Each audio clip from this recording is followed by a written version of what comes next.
Hello, everybody, and thank you for tuning in to the Liberty Report. With me today is Daniel McAdams. Daniel, good to see you. Good morning, Dr. Paul. Good. We're going to be talking about a city and town and a country that the American people are on pins and needles to find out more about it. Djibouti, where is it and what is going on? And, you know, the president, of course, has given his speech tonight. We'll have to watch carefully to see if he talks about Djibouti. Because even though I make fun, it really isn't quite that silly, you know, because once people know more about this, they say, what are we doing there? And why could there be a confrontation with China? Why does China have a base there or building a base there close to our base? And what's going on? And billions of dollars being spent. So this caught my attention. I see it significant, and I think we can, you know, maybe get a map up to show the significance of the area we want to talk about today, because it is in the Middle East, and it happens to be, if we can see that area there, right in the center of the screen is Djibouti. In that isthmus, or the distance between that and Yemen is a total of 18 miles. Wow. And that's why we're there. And of course, we've been there since the 9/11 attack, and we keep building and plan for a lot more building. Mm-hmm. But what was in the news recently was China's right next door, a couple miles away, walking distance. And in the headlines, U.S. wary of its new neighbor in Djibouti, a Chinese naval base. So I think things are going on there, and it may be sinister, but it might not be all that bad. But one thing is when we looked into it, I was a little surprised on how much of a presence we had there. But just it refreshed a memory of mine, because when I was in the Air Force in the early 60s as a flight surgeon, we were flying in that area. But there was no Djibouti. There was the French Somaliland. Uh-huh. And we flew over that area, and we landed in Addis Ababa in Ethiopia, because we had a base there. And that was part of right at the height of the Cold War. So, but now it's different. Since 1977, I think they've had their independence from France. They were a colony. But now several countries are involved right now. The big thing in the news is China is building a base, and they have the lease gotten from the Djibouti government, and the United States have a 20-year lease from them. And according to the New York Times, the U.S. feels blindsided because the U.S. signed the lease on the base, and previously they had sent Susan Rice over there to forestall it, to get rid of the Russians wanted to have one too, but the Chinese snuck in through the back door and got their own base. And I think actually our second graphic is almost comical in a way, because it shows the American base on the lower right, Camp Lemonnier, and then you have the Chinese base under construction just down the road, actually. So right. It's sort of an extraordinary situation where you have two military bases of countries that are certainly adversaries right in the same very strategic region. I mean, the Chinese have been there for a while. They've been dealing with a lot of the piracy problems that they've had in that strait, because they do an enormous amount of shipping. So they've had to depended on their military.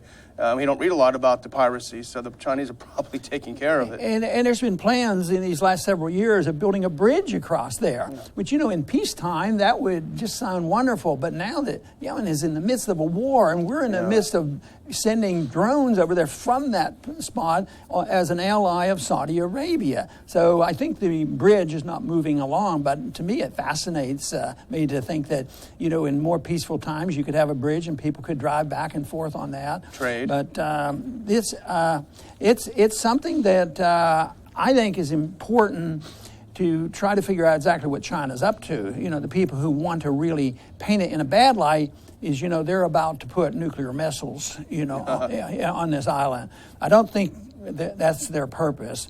But it may be a little bit more than just having, you know, these refueling bases and rest stops and all. But I think there could be a mixture of that. But I would think the Chinese government because they get bashed a bit from our policies. China's rigging their currencies, and they're bad people, and they're building islands, and they're on the receiving end. Maybe they just feel like they ought to just express themselves, and this is convenient for them, and they can use it. So it's to show that they're not a bunch of pussycats, not willing to stand up for their economic rights as well. And of course, the neocons and interventionists love stories like this because it feeds into their desire, their need to have an enemy figure overseas. And this is how the New York Times put it. I think it just captures the interventionist perspective. The Chinese base's construction is a milestone, marking Beijing's expanding global ambitions. One base overseas is the only one they have. And how many do we have? 800. And this is the big one, though, for us on the African continent. But we have others that aren't quite so big, but they're all capable of launching missiles and launching drones and this sort of thing. So that is really the big contrast in how people look at this. They would like to add fuel to the fire to bash China. The United States, of course, has nothing. How can they do that with a straight face? But I think it's always important to see what the neocons are saying, and they're not going to like this or use it, to get more military. And of course, this is the kind of stuff that if you're into building big, huge bases like this in areas of the world that we generally don't pay much attention to. The average American doesn't pay a lot of attention to it, and yet the money is going to be there. There's no question that they're going to have billions of dollars being spent here in the next several years in this little spot, and even more, because of the Chinese being there and by the propaganda that the neocons are going to put out. Yeah, we spend $63 million a year for the lease of the base. And we're in the middle of a $1 billion upgrade to the facility. 4,000 U.S. troops, including CIA, Air Force, drone installments. So there's a lot of U.S. presence there. It's very important. But the other thing that struck me, and this goes back to what we've said many times, is that the other side will say that that this just goes to show if we aren't forward deployed, the Chinese will rush in to fill the void. But in reality, if you read the origins of the building of this base, it really is in response to a lot of the problems that the U.S. created.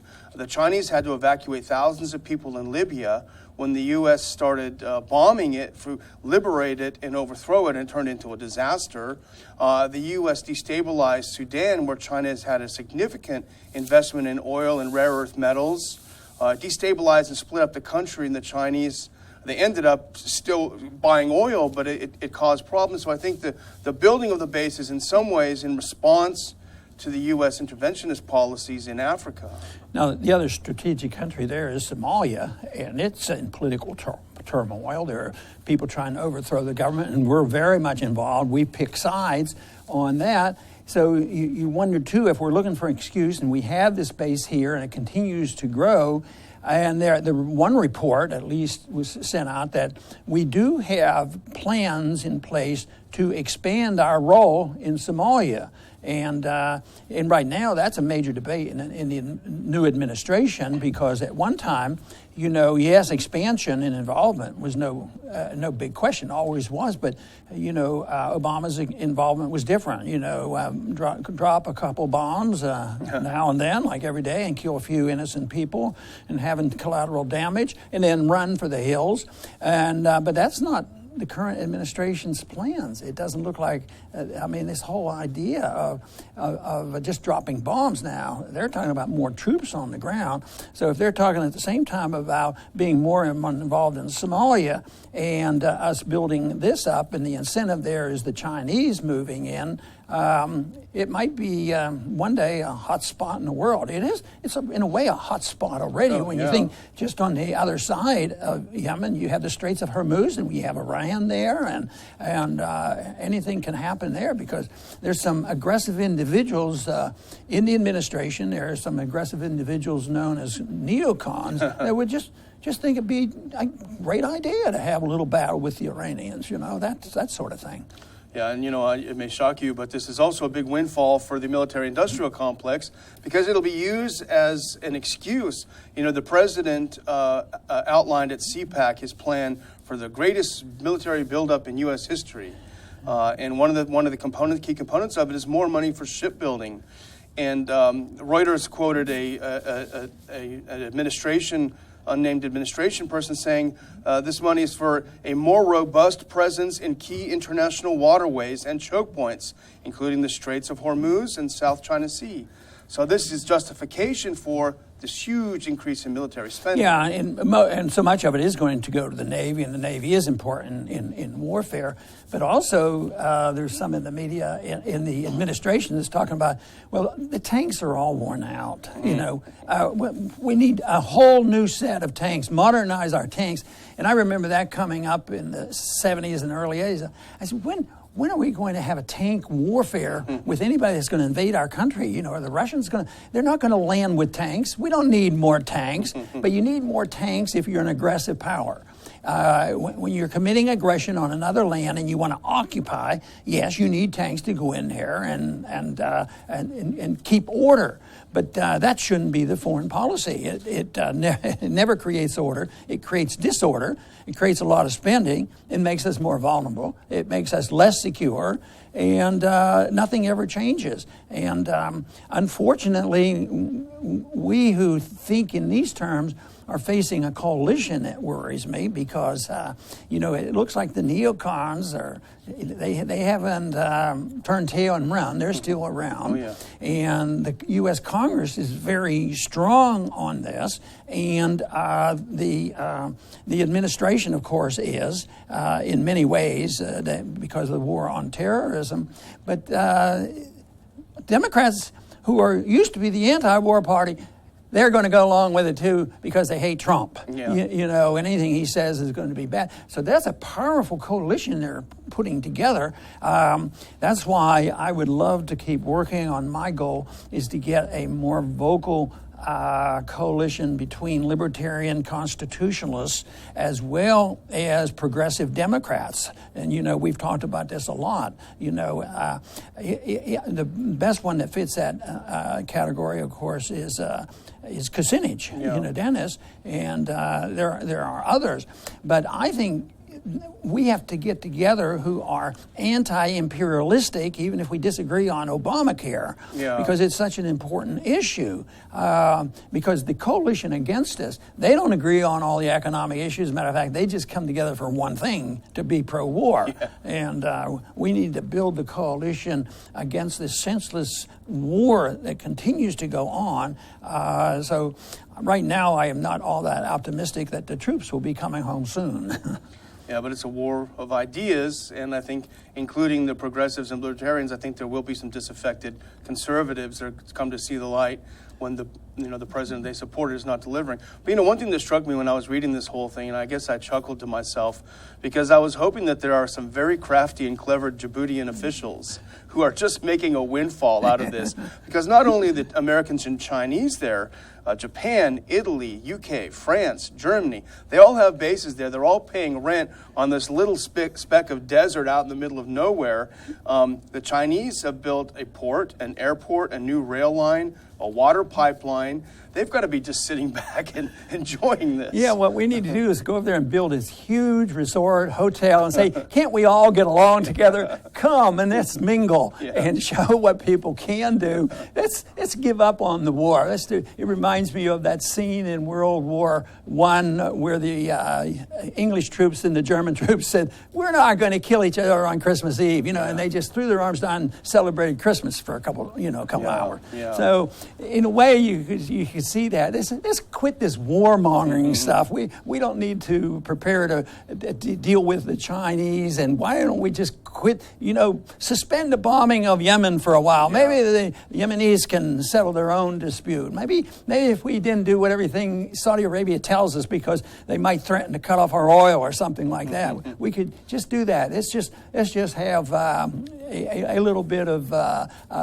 getting along together for a change. then they would say, "Oh, Ron, that's just unrealistic." Well, I'll tell you what I think is unrealistic is our current foreign policy, but we're still keeping our fingers crossed that it's not going to be identical to Obama, but there are some signs that it might not all be improved, because demanding and insisting that we hugely increase the military budget, because that budget has nothing to do with national defense. It has to do with subsidizing the military-industrial complex and subsidizing bases like this that serve no national security interest, and that is what's, to me, so important. So I am hoping that we can alert some people to one little item in the news, which could be a big item if we're not careful, but it's an important issue on where we are and what we're doing and how much money we're spending. And if China has one base and they're telling the truth that it's just a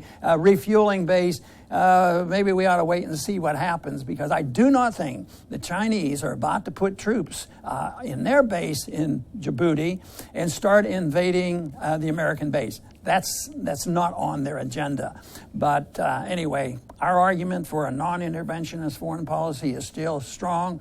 We've shown statistics where when you take a decent poll among people, especially young people, they don't want to have any part of it. And people basically do not like war. And yet they get talked into it by the war propagandists, which the neocons unfortunately control and are able to persuade so many people through the ordinary media. And that's what we're up against. But I think it's easy to defend the position of peace and prosperity by a non-interventionist foreign policy, and we're going to do our best to present that case to the American people. I want to thank everybody for tuning in today to the Liberty Report. Please come back soon.